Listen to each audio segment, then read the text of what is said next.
Ceritanya, hari ini kita punya pekerjaan yang ingin diselesaikan. Kita udah menjadwalkan untuk mengerjakannya tepat pada jam 9 pagi ini. Kita sudah mempersiapkan semuanya, termasuk bangun pagi dan juga tidur yang cukup. Nah, jam 9 kita mulai duduk nih di meja kerja kita.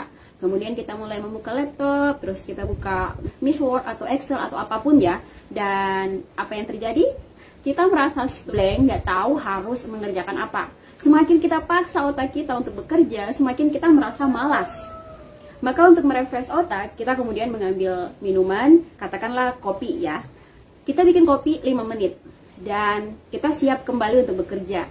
Tapi tiba-tiba handphone kita bunyi lagi, ada chat masuk di WA gitu ya. Karena kita pikir itu bisa saja penting, maka kita membuka chat tersebut. Nah, betul saja, ternyata itu adalah teman yang mau nawarin proyek baru.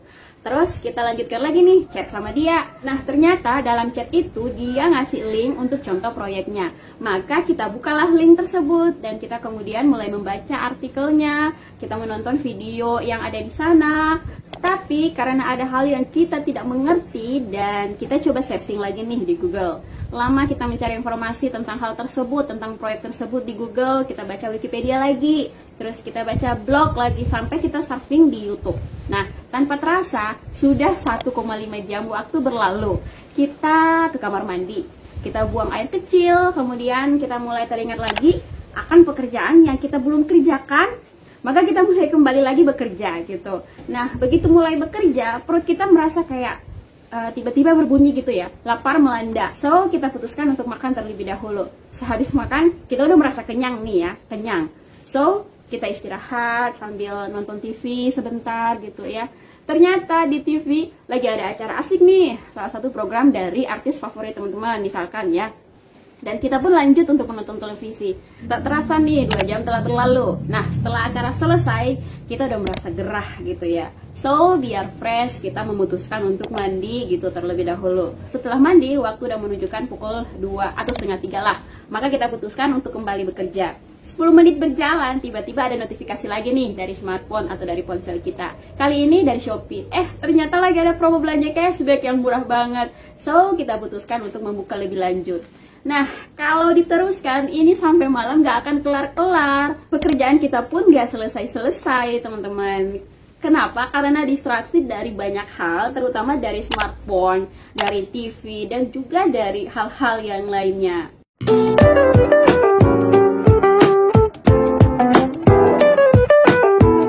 Assalamualaikum warahmatullahi wabarakatuh. Welcome back to my YouTube channel. Aduh, kok jadi kayak orang ya? Hai semuanya, kali ini aku bakal share ke teman-teman semuanya gimana caranya kita bisa mengatasi distraksi ketika kita mau fokus untuk bekerja. Distraksi adalah merupakan masalah utama generasi milenial hari ini ya. Distraksi itu sudah menjadi masalah utama yang menghambat produktivitas dalam bekerja maupun dalam belajar.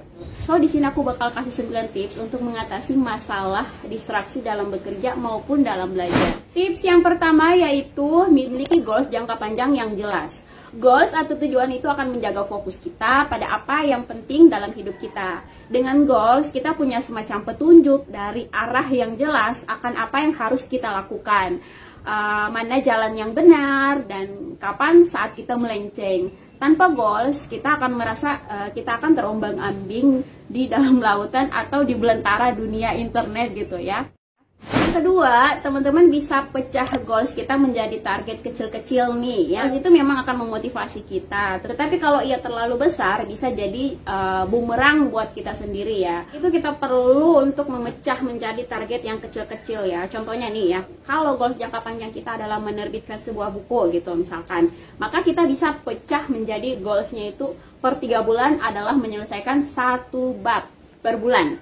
Per bulan menyelesaikan 1 capture bab. Per minggu menyelesaikan 1 artikel. Itu akan jauh lebih membantu kita dan juga realistis ketimbang menetapkan goals menerbitkan buku setebal 300 halaman dalam waktu 3 tahun.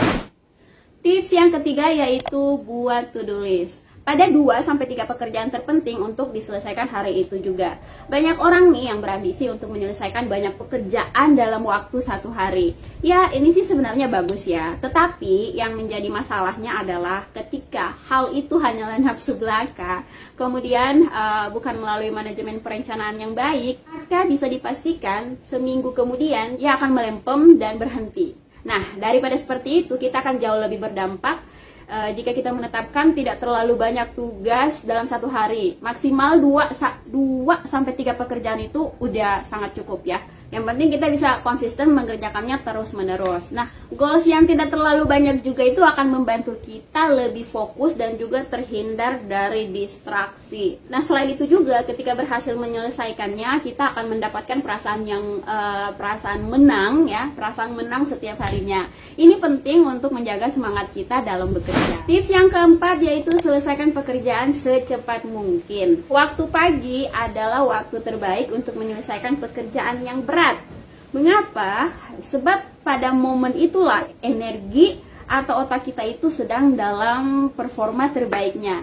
Banyak orang sukses yang menganjurkan untuk segera menyelesaikan pekerjaan tersulit pada waktu pagi hari. Di pagi hari juga belum begitu banyak notifikasi dari smartphone, sehingga itu akan membuat kita mengkondisikan diri untuk siap bekerja total. Tips yang kelima yaitu set ruang kerja yang nyaman. Ruang kerja itu bisa jadi anchor atau pemicu kita dalam bekerja. Nah, sebagaimana kasur mengkondisikan pikiran kita untuk istirahat atau tidur, dapur bikin kita mau makan, terus maka ruang kerja juga itu bikin pikiran kita terkondisikan untuk siap bekerja dan juga fokus gitu ya. Ruang kerja yang nyaman juga akan memacu semangat kita dalam bekerja dan juga berpikir ide-ide brilian gitu ya. So, ciptakan ruang kerja yang nyaman ya teman-teman. Tips yang keenam yaitu cegah distraksi internal.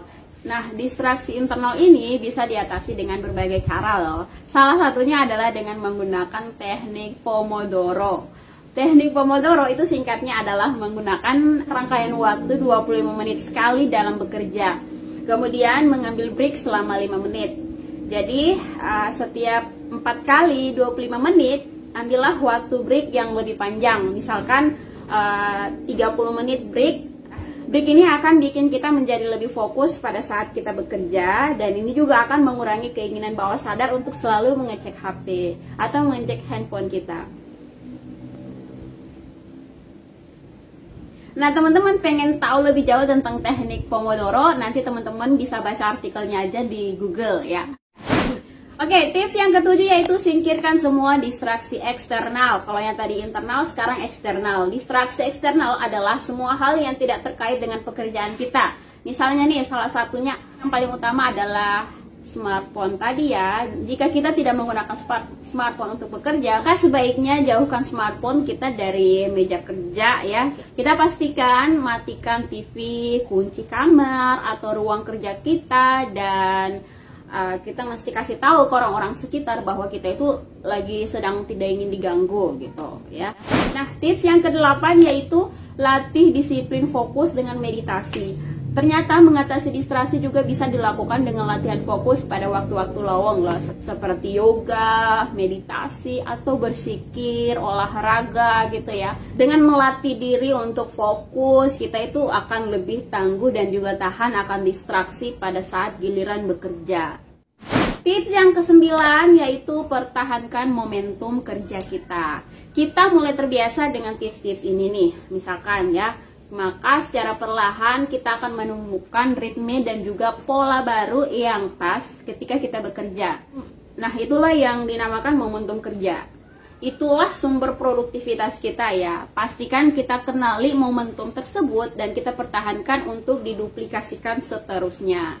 Nah, teman-teman, itulah 9 tips mengatasi distraksi pada saat bekerja. Semoga apa yang sudah aku share ke teman-teman semuanya itu bisa bermanfaat, bisa kalian ambil positifnya. Terima kasih buat teman-teman yang sudah nonton sampai di akhir video ini. Jangan lupa untuk like, komen, subscribe channel aku ya. Terima kasih sekali lagi. Wassalamualaikum warahmatullahi wabarakatuh. Bye-bye.